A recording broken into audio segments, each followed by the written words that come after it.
Hello Nigerians. The introduction of the standard rail gauge into the rail transportation system in Nigeria is said to be making a lot of impact. So today on your favorite program, The Movers, we will be taking a look at the rail system in the Federal Republic of Nigeria, particularly in Lagos State. You know how we do it. We take a break first, we pay some bills, and when we come back, we take you through this particular engagement, and thereafter, we'll take a look at something we just introduced to you today, and that's talking about trending stories in the transportation sector in Nigeria. My name is Desmond Nwachukwu. It's always heartwarming for me to be on this program.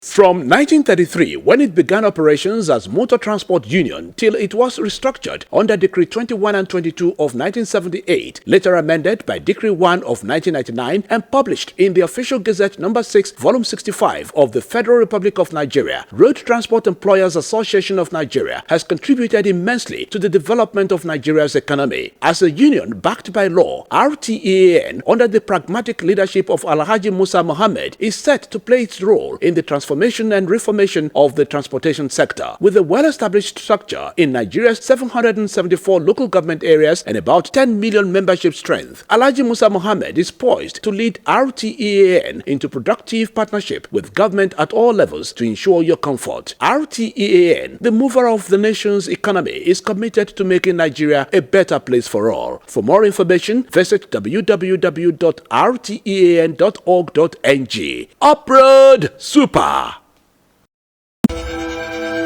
There were vacuums in Nigeria's transportation system that needed to be filled. It came to the rescue. The rising rate of unemployment in Nigeria has become a thing of concern. It has provided hundreds of thousands of Nigerians with a sustainable means of livelihood. The security challenge in Nigeria could have been worsened by idleness. It engaged and took many youths off the streets. Commercial motorcycle and tricycle are not arbitrage. They are rather beatitude. The word should be regulation and not banning of commercial motorcycle and tricycle without alternative. This message is powered by Akomaran under the national president, Prince Adebayo Samsudeen Akpelogun, all-rounder. Great Akomaran! Great! Welcome back. You're still watching The Movers, and we're starting out this week's episode of the program with a package we call Trending Stories in the Transportation Sector. So let's join Toluwaleke Ali and find out what she's got for us in this package. I'll be right back.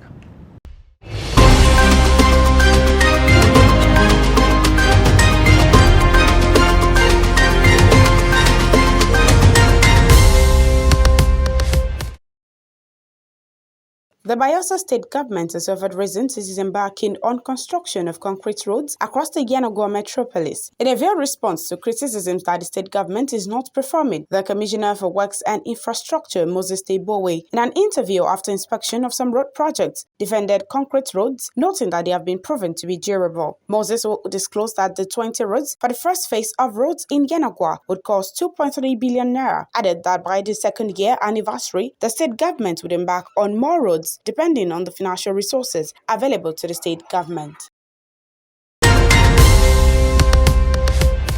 The Minister of State for Transportation, Gbemisola Saraki, says the federal government is unbundling and commercializing the Nigerian Railway Corporation (NRC) to optimize its operations and advance private sector participation. While speaking at the Nigeria International Partnership Forum in Paris, she said the unbundling will drive competition in the industry, enhance service delivery for customers, and improve infrastructure and other asset maintenance. She told potential foreign investors at the event to explore investment in the sector, saying that unbundling would reposition the corporation for effective management and efficient service delivery. The minister said that the NRC would be unbundled into 4 subsidiaries, namely regulatory, infrastructure, operations, and services. According to her, Nigeria's rail projects have the capacity to generate sustained freight growth of a 7.9% from 2021 to 2025. In a related development, leaders of the National Union of Railway Workers (NUR) and its Senior Staff Association (SSA) Railway Branch have directed workers of the Nigeria Railway Corporation (NRC) to embark on a 3-day nationwide strike effective Thursday, November 18, 2021, over poor welfare. The leaders of the two in-house unions, in a circular issued late Friday, November 12, said the development is a fallout of a meeting held with the management of NRC on Wednesday, November 10. Planned strike is expected to send a warning signal to the right quarters to heed their demands for improved welfare and standard conditions of service, and may be followed with a protracted strike plan. That's all on the trending news in the transportation sector for this week. I am Toluwaleke Ali. All right, welcome back. We have to go on to the interview segment of the program this week. Who is our guest on the program this week? Find out.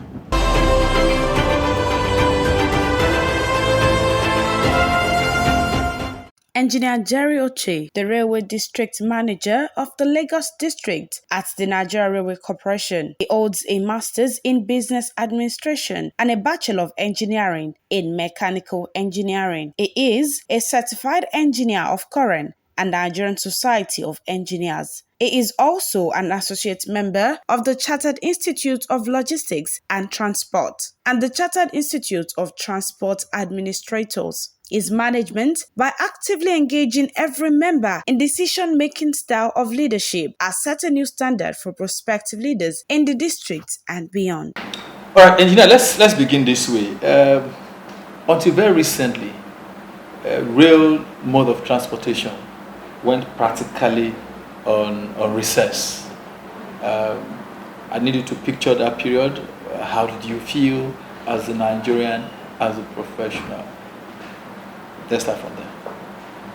Okay, I wish I could agree with you since this is the first question, but I beg to disagree because even when people thought that railway was in recess, we're doing a lot.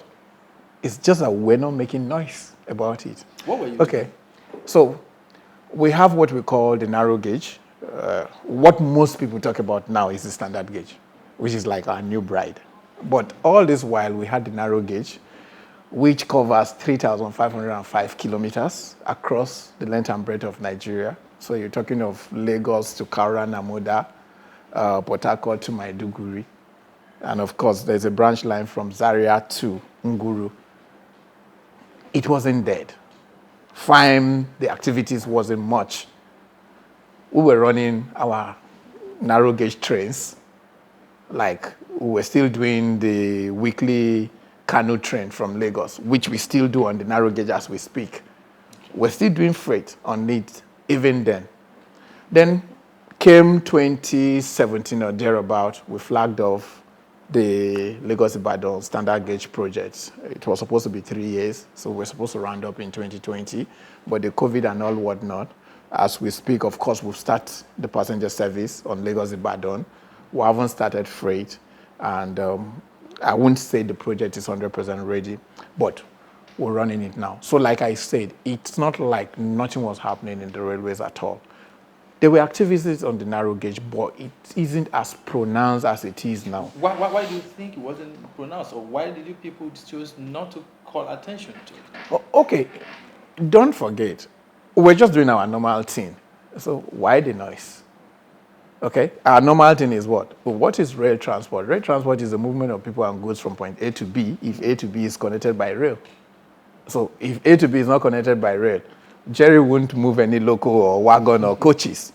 So there was also the limitation of the narrow gauge itself, as in where the route passes. For example, we're in Lagos. If you don't live along the corridor, say Ikeja, Agege, Iju and Co., you won't even know that in Lagos, I move over 2,000 people every day on the narrow gauge.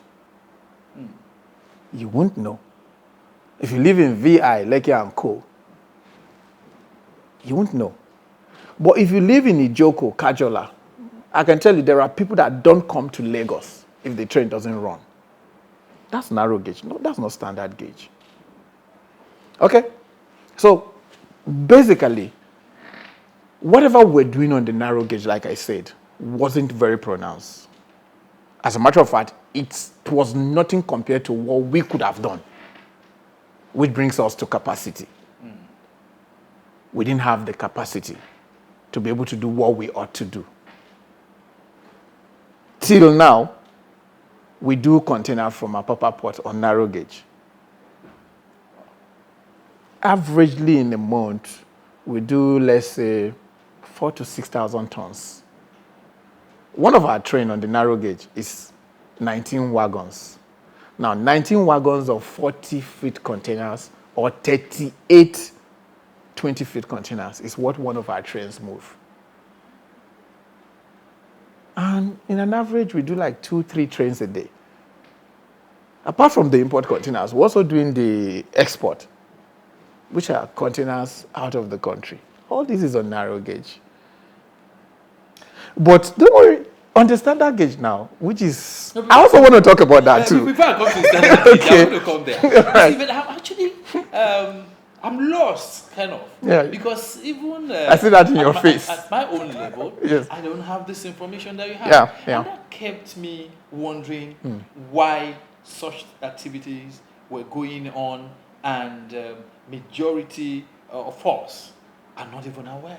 Yeah, you know, like I told you, number one, we lack capacity.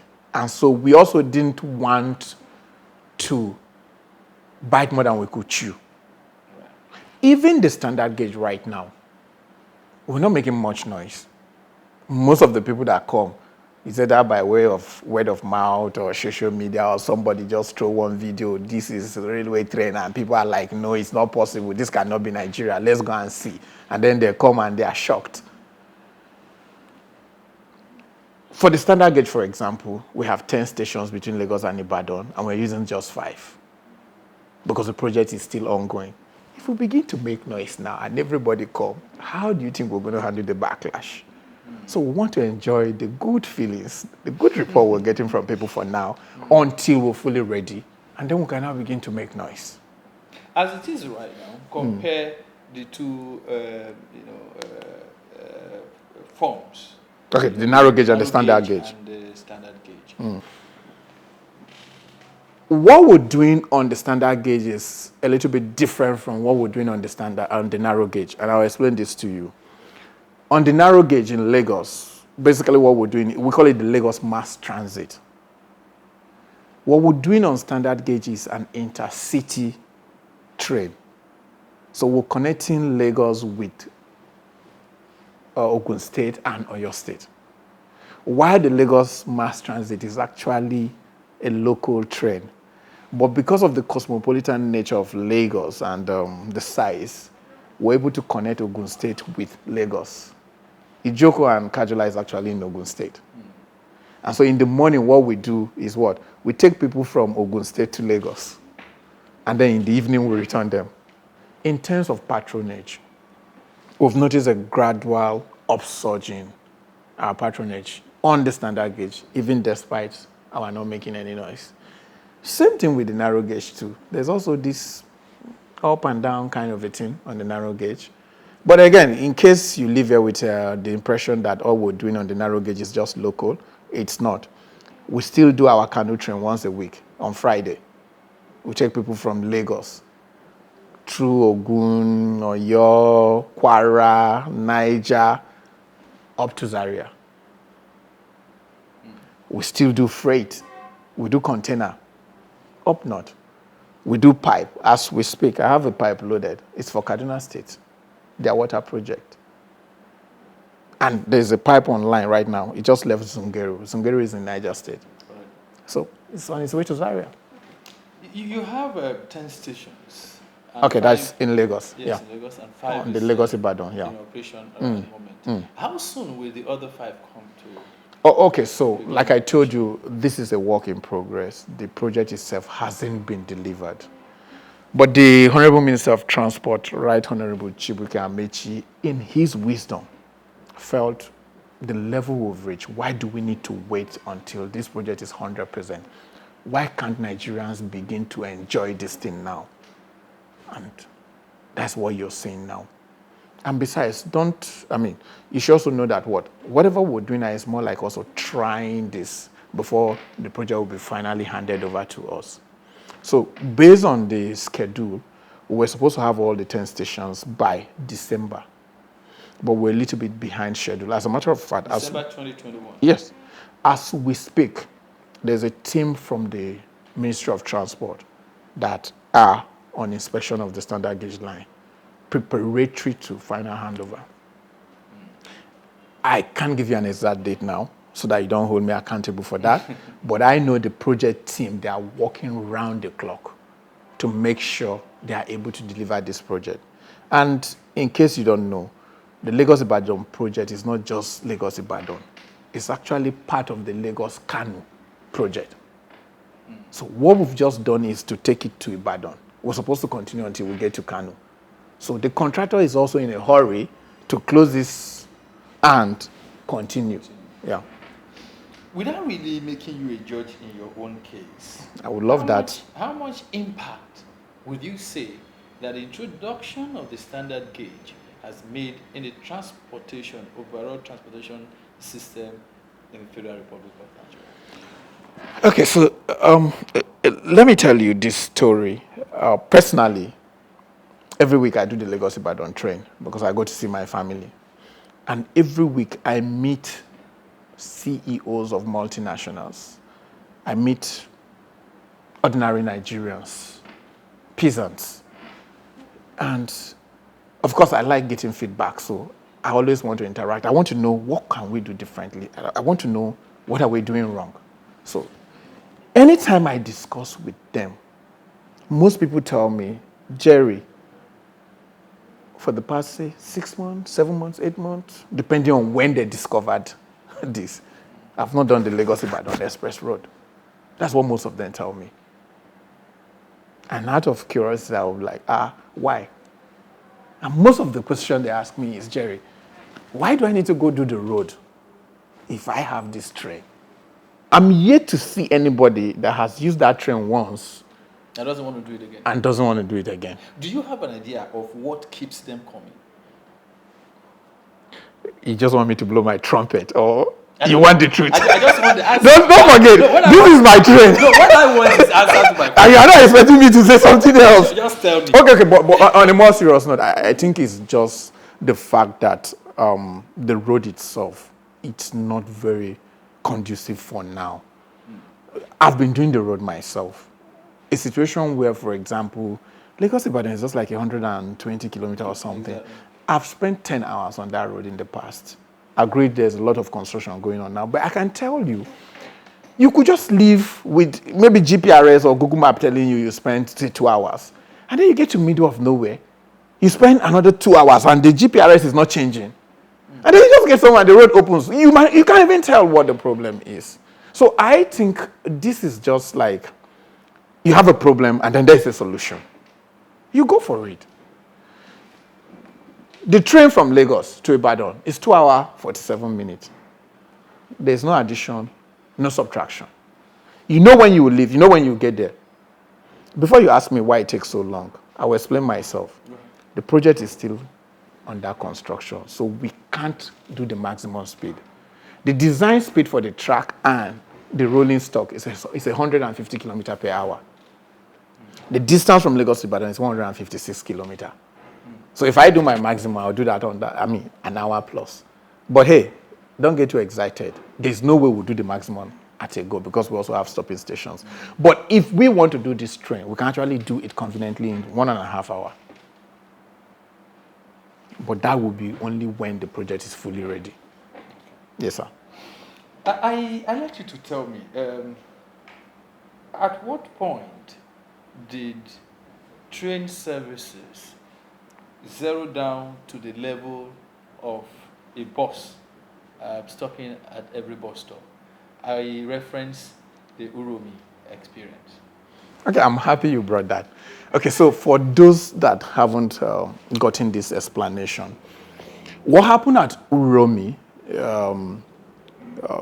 okay, so Uromi is on our Warri-Itakpe red line axis, because what we do is we have different axes. It's one of the standard gauges. In fact, it was started by Shagari, and it was a purely freight-based rail. You know, the Itakpe, Iron or Alscom, that rail was built to service them. Now, when this government came on board, they saw the potential for passenger traffic, and we introduced passenger traffic there. But don't forget, if I say it's a freight-based rail, it means it had no station. Okay. So we had to bring in stations at certain locations. Uromi is not one of those that had a station. So the traditional ruler for Uromi, I think it's called the Onoje of Uromi. I'm not very sure, and the Uromians should not criticize me for this, please. But the traditional ruler made an appeal to us that there is need for us to start stopping at Uromi. So the railway representative there went, they met, and the traditional ruler and the people gave us land and decided to build it themselves. So it's a community project. Fantastic. Now, and don't forget, I'm not holding forth for them. I think for a community project, people want to see, okay, no big government. If they say they are going to stop, let them start stopping before we commit anything.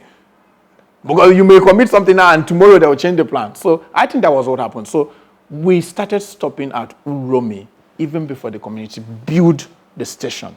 But what we did is to make sure we have a porter cabin and security men there. So the video you saw is just part of the story. Because what happened was that the person only videoed the train.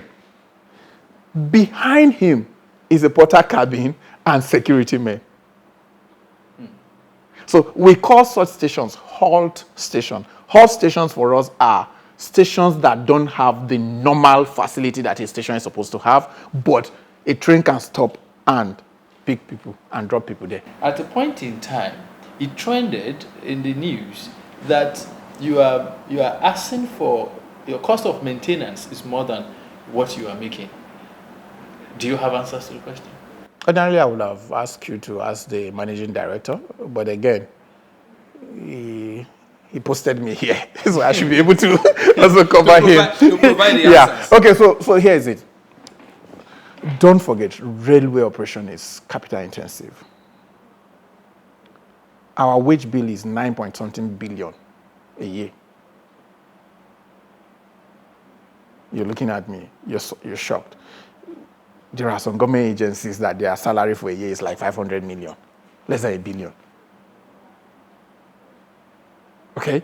Now, for you to break even in railway operation, and this, I'm not talking about Nigeria now, generally, for you to break even, the real money in rail is in freight. It's not in passenger service. Because passenger service is a ticket. You just pay me, you cross your leg in the train. It does not matter how much diesel and coal I'm burning.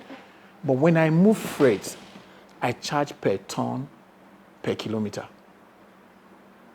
So I have wagons. For example, on narrow gauge, I have wagons that are rated at 40 tons.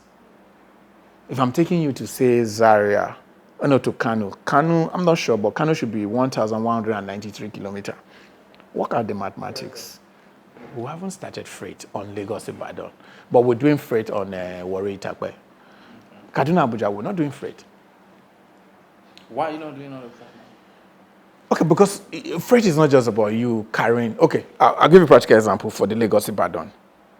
The idea is for us to move, say, containers from the port, right, to Ibadan. So we're supposed to have an ICD at Ibadan in partnership with Oyo State. As we speak, there's nothing on ground yet.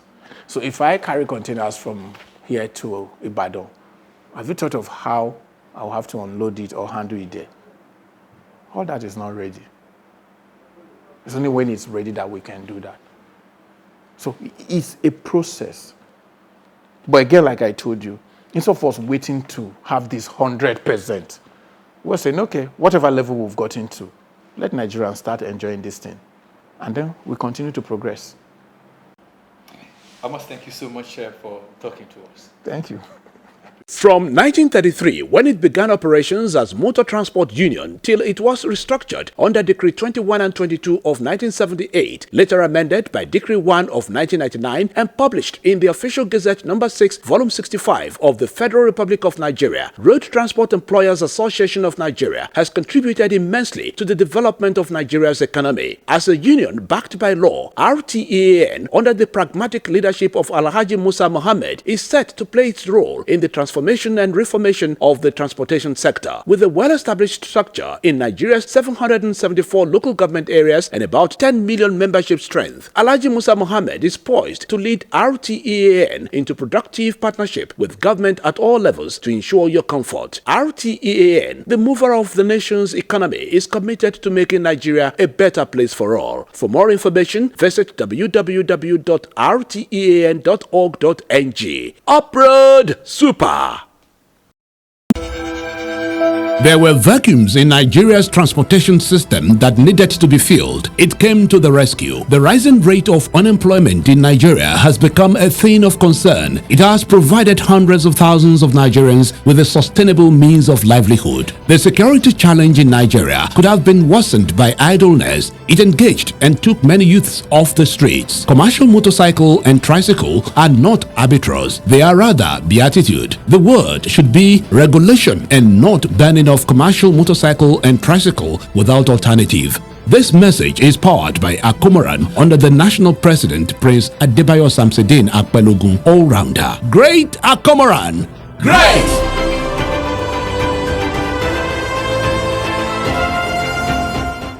That's the size of our package this week. And we've got to go. I want to thank first and foremost our sponsors, Road Transport Employers Association of Nigeria, under the able leadership of Alhaji Dr. Musa Mohammed. And I also appreciate very sincerely Prince Samsudeen Adebayo Akpelogun. He is the national president of Akomoran. But I won't leave without appreciating you for joining us again on the program this week. You know what? I appreciate your feedback. Please take advantage of any of the platforms displayed on your screen to get back to us. My name is Desmond Nwachukwu, and on behalf of the entire The Movers crew, I thank you one more time for being a part of it. God willing, we'll do this again in 7 days. Until then, keep enjoying the blessings of the Almighty. Bye-bye.